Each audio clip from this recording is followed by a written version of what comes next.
शिकारी पक्षी। बारिश का मौसम शुरू हो गया था। सभी पक्षी अपने अपने घोंसले में आराम कर रहे थे। टूनी चिड़िया अपने बच्चों के साथ एक जंगल में रहती थी। टूनी चिड़िया अकेले ही अपने बच्चों की देखभाल करती। टूनी चिड़िया के बच्चे भी समझदार थे। वे कभी भी अपनी माँ की बात नहीं टालते थे। टूनी चिड़िया भोजन की तलाश में घर से बाहर जंगल में जाने वाली थी। देखो बच्चों, मैं बाहर भोजन की तलाश में जा रही हूँ, इसलिए चाहे कोई आए तुम लोग घर से बाहर मत जाना। मैं जल्दी ही भोजन लेकर आऊंगी। टूनी अपने बच्चों को समझाकर भोजन की तलाश में चली जाती है। टूनी चिड़िया को दूर दूर तक भोजन नहीं मिलता है। टूनी चिड़िया भोजन की तलाश करते करते अपने जंगल से बाहर दूसरे जंगल में चली जाती है। टूनी चिड़िया थक कर बैठ जाती है। अरे नहीं, लगता है आज मुझे खाली हाथ ही जाना पड़ेगा और लगता है आज बारिश भी आएगी। हमें जल्दी ही कुछ करना होगा क्योंकि बच्चे भी घर पर अकेले होंगे। टूनी चिड़िया जैसे ही घर की तरफ जाती है तो पूरे आसमान को काले बादल घेर लेते हैं और बारिश शुरू हो जाती है। टूनी चिड़िया बारिश में भीगती हुई अपने घर की तरफ जा रही थी। तभी उसकी नज़र उस जंगल के खूंखार चील पर पड़ती है। टूनी चिड़िया जल्दी से एक पत्थर के पीछे छिप जाती है। अरे ये तो वही शिकारी चील है जो अपने जंगल के सारे पक्षियों को मारकर खा गया है और लगता है यही कारण है कि इस जंगल में एक भी पक्षी नहीं दिख रहा है। अब क्या करूं? इस चील से कैसे बचूं? तभी चील भी उसी पत्थर पर आकर बैठ जाती है जिस पत्थर के नीचे टूनी चिड़िया छुपी हुई थी। टूनी चिड़िया के सामने अब मुश्किल ही मुश्किल थी। एक तो बारिश हो रही थी और ऊपर से चील का डर था। हे भगवान, कैसी परीक्षा ले रहा है? मेरे सामने एक कैसी परिस्थिति खड़ी हो गई है। इस बारिश में घर जाना भी जरूरी है क्योंकि घर पर बच्चे भी अकेले हैं और अगर घर जाने के लिए बाहर निकली तो इस चील से नहीं बच पाऊंगी। अब मैं करूं तो क्या करूं? अभी वहाँ पर चींटियां आकर टूनी के ऊपर चढ़ने लगती हैं। टूनी चिड़िया चीखने लगती है। अरे ये चींटियां कहाँ से आ गईं? अरे वाह, इस चिड़िया ने तो मेरा काम और आसान कर दिया। इसने बारिश का मजा तो और ज्यादा कर दिया। आज और मजा आ जाएगा इस मासूम चिड़िया को खाकर। चील की बात सुनकर टूनी चिड़िया जल्दी से भाग जाती है। तभी चील भी जल्दी से टूनी चिड़िया के पीछे चल देता है। चील टूनी चिड़िया को पकड़ लेता है। मासूम चिड़िया मुझसे बचकर भाग रही थी। इसे पता नहीं कि मैं जिस पक्षी को खाने की चाह लूं उसे खाकर ही शांति लेता हूं। और देखो, आखिरकार मैंने तुमको भी पकड़ ही लिया। टूनी चिड़िया को कुछ भी समझ नहीं आ रहा था कि वो करे तो क्या करे और उसके बच्चे भी उधर उसका इंतजार कर रहे थे। तभी टूनी चिड़िया चील को डराने के लिए एक कहानी बताती है। सुनो चील, तुम मुझे खाओगे तो मुझे कोई दिक्कत नहीं, लेकिन हमें तो आगे की चिंता हो रही है कि रंग बिरंगी पक्षी तुम्हें मार डालेगा क्योंकि हमारे जंगल का नियम है कि दूसरे जंगल के पक्षी अगर हमारे जंगल के किसी भी पक्षी को कोई नुकसान पहुंचाते हैं तो उन्हें रंग बिरंगी पक्षी नहीं छोड़ता। सुनो चिड़िया, तुम्हें क्या लगता है तुम्हारी इस झूठी कहानी से हम डर कर तुम्हें छोड़ देंगे? नहीं, मैं तो सच बोल रही हूँ। अगर तुम्हें विश्वास नहीं हो रहा है तो तुम मुझे छोड़ दो। कल सुबह होते ही हम रंग बिरंगी पक्षी को तुम्हारे पास लेकर आएंगे। अगर तुम उसे मार सकते हो तो मारकर हमारे जंगल के भी सभी पक्षियों को तुम अपना भोजन आसानी से बना सकते हो। चील को लालच हो गई। ठीक है, कल सुबह हम लोग इसी जगह मिलेंगे, लेकिन ध्यान रहे सुबह से शाम नहीं होना चाहिए। ठीक है, सुबह से शाम नहीं होगी। टूनी चिड़िया अपने जंगल में आ जाती है। टूनी चिड़िया आकर सब बात कालू कौवे को बताती है। तो अब तुम क्या करोगे?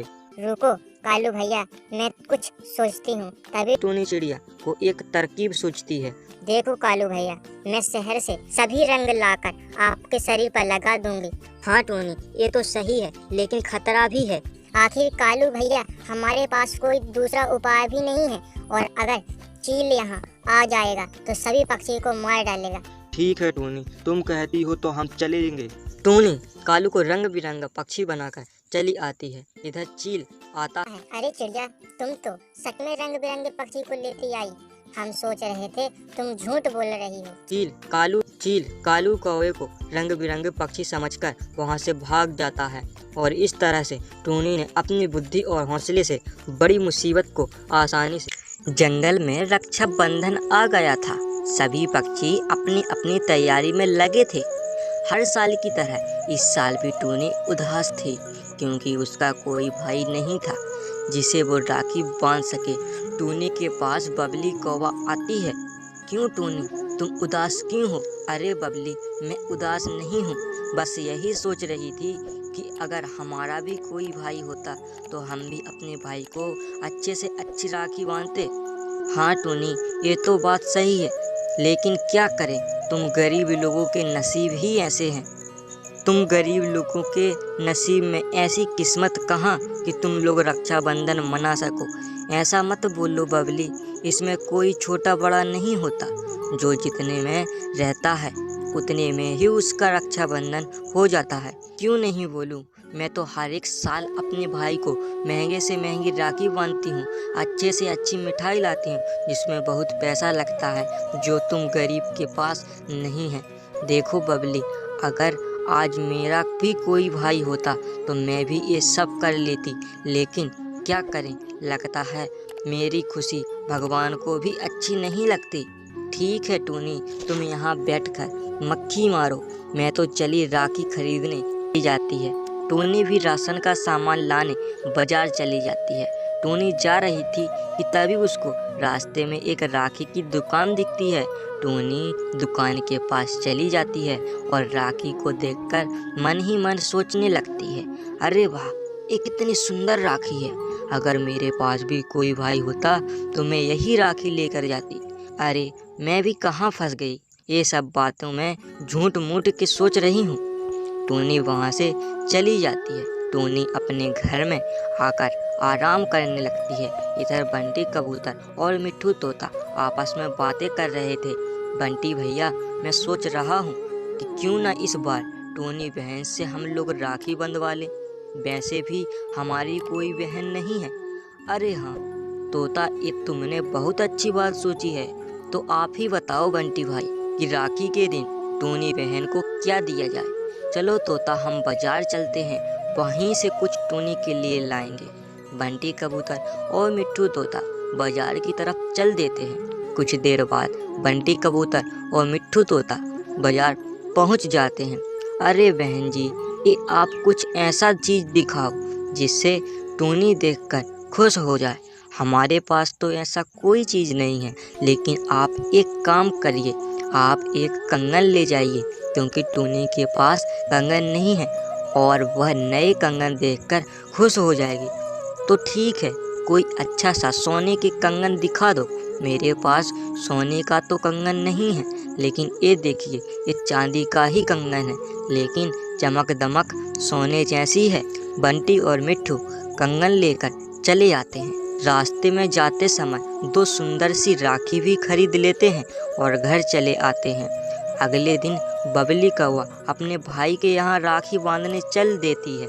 कुछ देर बाद बबली कालू कौवे के पास पहुँच जाती है। क्या हाल है कालू भैया, कैसे हो? मैं तो ठीक हूँ। बबली, तुम अपना बताओ। मैं भी ठीक हूँ। बबली, तुम आराम करो, मैं बाहर जाकर तुम्हारे लिए कुछ उपहार लाता हूँ। ठीक है कालू भैया। बबली घर पर आराम करने लगती है और कालू बाहर कुछ अच्छी चीज़ के तलाश में चला जाता है। कालू अपने जंगल से बाहर दूसरे जंगल में चला जाता है। कुछ दूर जाने के बाद कालू कौवा को एक घर दिखता है जिसका दरवाज़ा खुला था। कालू घर के अंदर चला जाता है और कालू अंदर जाकर देखता है कि घर में कोई नहीं था। अरे वाह, आज तो मेरा दिन ही बन गया। बिना किसी डर के मैं इस घर में चोरी कर सकता हूँ। चलो जल्दी से कुछ अच्छी चीज़ देखकर चुरा लेता हूँ। कालू कौवा को दो सोने के कंगन दिखते हैं। कालू दोनों कंगन को चुराकर भाग निकलता है। कालू कौवा कंगन लेकर घर चले आता है। बबली कंगन देखकर बहुत खुश होती है। अरे कालू भैया, ये तो कंगन बहुत सुंदर है, कहाँ से लाए हो? बबली, इस कंगन के लिए मैं दूसरे जंगल गया था और जिसका कंगन है वह घर पर नहीं था, तो बस चुरा कर भाग निकला। हाँ कालू भैया, वैसे भी वहाँ रहता तो कुछ नहीं करता, क्योंकि मेरा भाई चोरी के मामले में सबसे आगे है। चलो अब हाथ आगे करो, राखी बांधनी है। बबली कालू कौवे को राखी बांध देती है और मिठाई खिला देती है। कालू भी बबली को कंगन दे देता है। तभी उसी बीच जंगल के राजा चीर आ जाता है। कालू, पता चला है तुम दूसरे जंगल से कंगन चुराए हो। नहीं राजा साहब, मेरा भाई तो आज दिन भर मेरे पास था, जरूर आपको कोई भूल हुई है। नहीं बबली, इस नालायक के अलावा ये काम कोई नहीं कर सकता। तभी राजा की नज़र कंगन पर पड़ती है। राजा कंगन ले लेता है। कंगन लेने के बाद बबली कावी और कालू कौवे को बंदी बना लेता है। इधर बंटी कबूतर और मिट्ठू तोता टोनी के घर आते हैं। अरे बंटी भैया, आप लोग यहाँ कैसे आना हुआ? कोई विशेष बात है? क्यों नहीं टोनी, कोई विशेष नहीं है। आज रक्षाबंधन था तो हम लोगों ने सोचा क्यों ना हम लोग भी टोनी से राखी बंधवा लें। ये तो अच्छी बात है बंटी भैया, मैं भी यही सोच रही थी कि मैं भी किसी को राखी बांधूं। हाँ टोनी, और आज से तुम ये मत सोचना कि तुम्हारा कोई भाई नहीं है। आज से हम तुम्हारे भाई हैं। टोनी बंटी कबूतर और मिट्ठू तोते को राखी बांध देती है और सब मिठाई खाते हैं। बंटी और मिट्ठू टोनी को चांदी वाले कंगन देते हैं। टोनी कंगन देखकर बहुत खुश हो जाती है। तो यदि आप चैनल पर नए हो तो वीडियो को लाइक करके चैनल को सब्सक्राइब जरूर कर लीजिएगा, जिससे आने वाली हर एक इसी प्रकार की वीडियो आप तक पहुंच सके। जंगल में तूफानी बारिश शुरू थी। सभी पक्षी अपने अपने घोंसले में छिपे थे। उसी में से एक टूनी चिड़िया भी थी जो अपने पति बंटी कबूतर के साथ रहती थी। सुनिए जी, बहुत दिनों बाद ऐसी बारिश हुई है, इसीलिए इस बार हम चॉकलेट की खेती करेंगे और आधे चॉकलेट बेचकर एक घर खरीद लेंगे, क्योंकि ये घर पुराना हो गया है, जगह जगह से टूट गया है। हाँ, ये तो सही है कि हम चॉकलेट की खेती कर लेंगे, लेकिन ये बताओ कि हम चॉकलेट के बीज कहाँ से लाएंगे? आप बीज की चिंता मत करो, मैं एक दुकान जानती हूँ जहाँ चॉकलेट की बीज हमें मिल जाएंगे। तो ठीक है, हम इस बार चॉकलेट की खेती करेंगे। कुछ देर बाद बारिश रुक जाती है। टूनी चिड़िया और बंटी कबूतर बीज लाने के लिए दुकान की तरफ चल देते हैं। दुकान दूर होने के चलते टूनी चिड़िया और बंटी कबूतर थक जाते हैं। अरे कालू भैया, क्या हाल है? अरे टूनी, तुम यहाँ? क्या बात है? कालू भैया, आप पहले हमें पानी पिला दीजिए, कब से उड़ने के चलते हमें जोर से प्यास लग रही है। कालू कौवा दोनों को पानी दे देता है। कालू भैया, हम यहाँ चॉकलेट के बीज लेने के लिए आए थे, इसलिए आप हमें चॉकलेट के बीज दे दीजिए। टूनी, बीज तो हम तुम्हें दे सकते हैं, लेकिन अब पहले जैसे नहीं रहा। अब तुम्हें बीज लेने के लिए एक शर्त माननी होगी। कैसी शर्त? देखो, तुम बीज ले जाओ, लेकिन जब चॉकलेट तैयार हो जाएगी तो तुम्हें अपने हिस्से के एक भाग मुझे देना होगा। ठीक है कालू भैया, जैसी आपकी मर्जी। कालू कौवा टोनी को बीज दे देता है। टोनी और बंटी बीज लेकर चले जाते हैं। टोनी चिड़िया और बंटी कबूतर को घर पहुंचते पहुंचते अंधेरा हो जाता है। अब हम चॉकलेट की खेती नहीं कर सकते। आप ऐसा क्यों बोल रहे हो? अगर हम आज बीज नहीं लगाए तो नहीं हो पाएगा, क्योंकि खेत का सारा पानी खत्म हो जाएगा। देखिए, अब आज तो बीज नहीं लगा सकते, क्योंकि अंधेरे में हमें दिखाई भी नहीं देगा, इसीलिए आज हमें रुकना होगा। लेकिन अगर पानी खत्म हो गया तो क्या करेंगे? आप चिंता मत करिए, अगर पानी खत्म हो गया तो हम नदी से पानी लाकर अपना काम कर लेंगे। ठीक है, वैसे भी हम कुछ नहीं कर सकते। टोनी और बंटी कबूतर सो जाते हैं। सुबह होते ही दोनों खेत पर चले जाते हैं। दोनों आकर देखते हैं कि खेत में पानी था, थोड़ा कम था। क्या लगता है आपको, इतने पानी में बीज लग जाएंगे? लगने को तो लग जाएंगे, लेकिन जल्द बारिश नहीं हुई तो सब फसल बर्बाद हो जाएगी। आप मेरी मानिए तो हमें बीज को लगा देना चाहिए। और अगर बारिश नहीं हुई तो क्या होगा? नदी पास में है, उससे पानी कर लेंगे। हाँ, ये भी सही है। टोनी चिड़िया और बंटी कबूतर बीज लगा देते हैं और टोनी चिड़िया और बंटी कबूतर घर चले आते हैं। कुछ दिन बीत जाने के बाद, सुनिए जी, आपको खेत पर जाना चाहिए, क्योंकि जब से बीज लगाए हैं तब से बारिश नहीं हुई है। तुम सही कह रही हो, हमें खेत पर जाना चाहिए। बंटी कबूतर खेत की तरफ चल देता है। बंटी कबूतर खेत पर जाकर देखता है कि सब बीज पानी नहीं मिलने के चलते सूख रहे थे। बंटी कबूतर मिट्ठू तोते के पास आता है। अरे मिट्टू भाई, क्या तुम एक बाल्टी दे सकते हो? हाँ बंटी भाई, लेकिन तुम बाल्टी क्यों मांग रहे हो? मिट्टू भाई, मैंने इस बार चॉकलेट की खेती की थी, तो बस उसी के लिए, क्योंकि खेत का पानी सूख गया है। मिट्ठू तोता बंटी को बाल्टी देता है। बंटी कबूतर नदी से पानी लाकर खेत में पानी डाल देता है। देखते देखते खेत में फसल लहराने लगती। है इस बार की फसल इतनी अच्छी हुई है कि हमें ज्यादा मुनाफा होगा।